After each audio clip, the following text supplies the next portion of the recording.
Wix website speed optimization tutorial. Hello guys and welcome to this new tutorial. In today's video, I'm going to show you how you can speed up and optimize your website on Wix and make it less right there heavier. So it is going to be pleasuring for the visitors and also the clients of your store or your website in general. So the first thing that you need to do is to head over wix.com, sign in for an account within the platform, and from here, we're going to see the site's dashboard that will have all of our websites. So we are going to select it, click on select and edit site. It will open up here the dashboard of the website, and now we are going to click only to design or edit site. Normally it will open up right there the website of yours. It will take a little bit of time, but it is going to be okay. I'm going to click on publish here, and we are going to view our website if it is going to be smooth or not. We're going to get a moment of truth here. I'm going to head over here, exit that. So as from the beginning, the image had a little bit of blurring before getting to set. Here we have, I think everything is in place.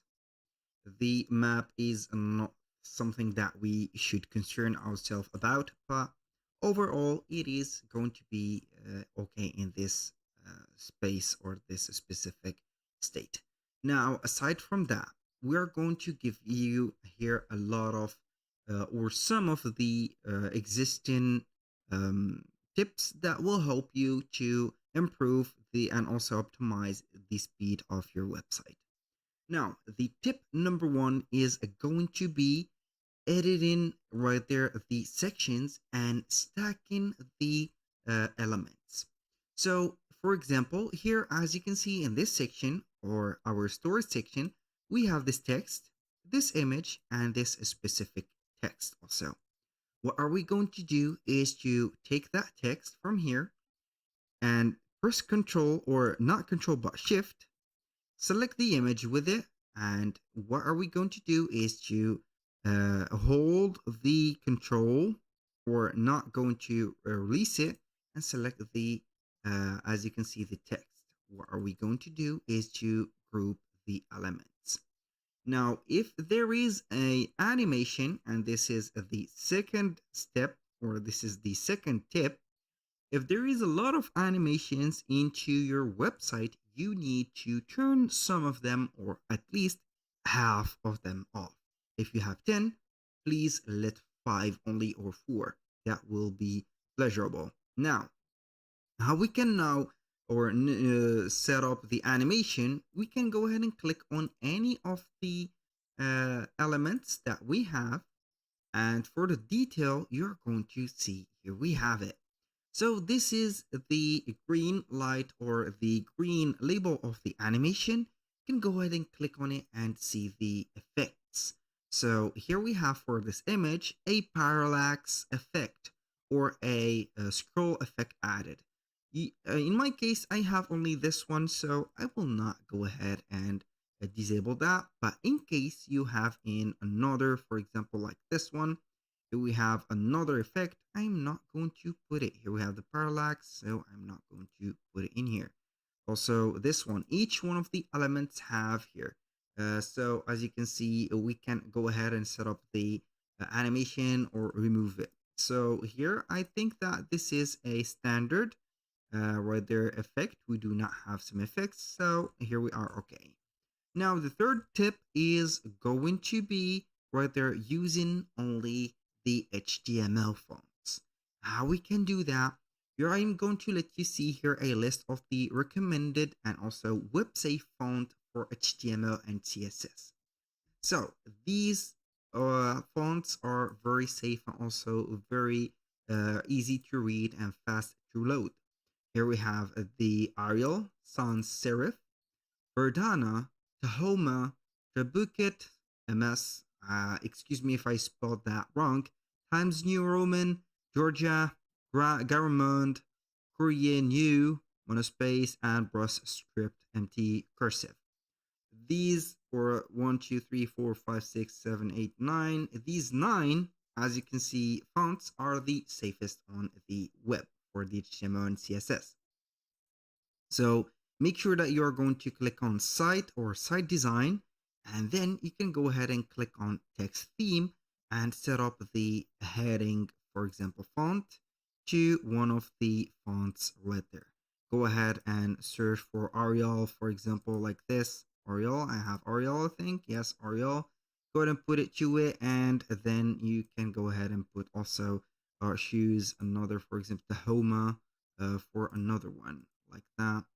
We're going to search for Tahoma. You are going to see it here. It is not possible to not find another right there font. If you don't see it right there, you can go ahead and upload a font from your library and download it, and it is okay. Now this is the third tip. Now for the fourth tip, it is going to be setting up only one background image per page.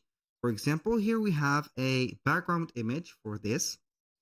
I am going to see that here I have two, but it is preferable to set only one background page or one background image to a page. Here we have two. So this is no harm for our page. So basically this is, or these are going to be the most, let's say here, repeated faults that you are going to make to not get your website perform well. So this is how you can fix them. And also I have forgot to mention something, that if you have some embedded code added, for example, for the elements embedded code, make sure that you are going to add or insert a light code and not a heavy code as embed HTML like this. Also, right there for the elements, do not make a lot of elements into your website, because this, depending on the element, is going to be right there crucial to add a light element and not a heavy element like a video, like this, a video grabber or a video box. So here also I have forgot to mention, when you are going to add a background picture, make sure that this picture is going to be static and not a GIF picture.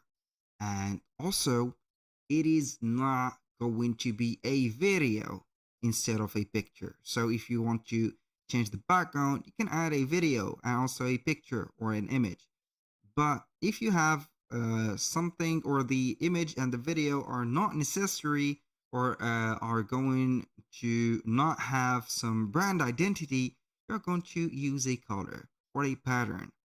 Also, for the image, you should not exceed a certain volume. For example, you are not going to exceed, let's say, 300 or 400 kilobytes.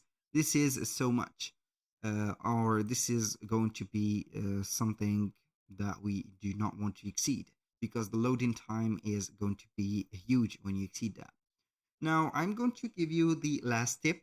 It is going to be on the pages and menus. Select the page and menu, and select the page that you're going to set up or make the home page of it. For example, this is the home page. What are we going to do is to click on setting. Now we are going to select the advanced setting, and we can go ahead and activate the manually control caching for this specific page. We are going to reset this page to the maximum time.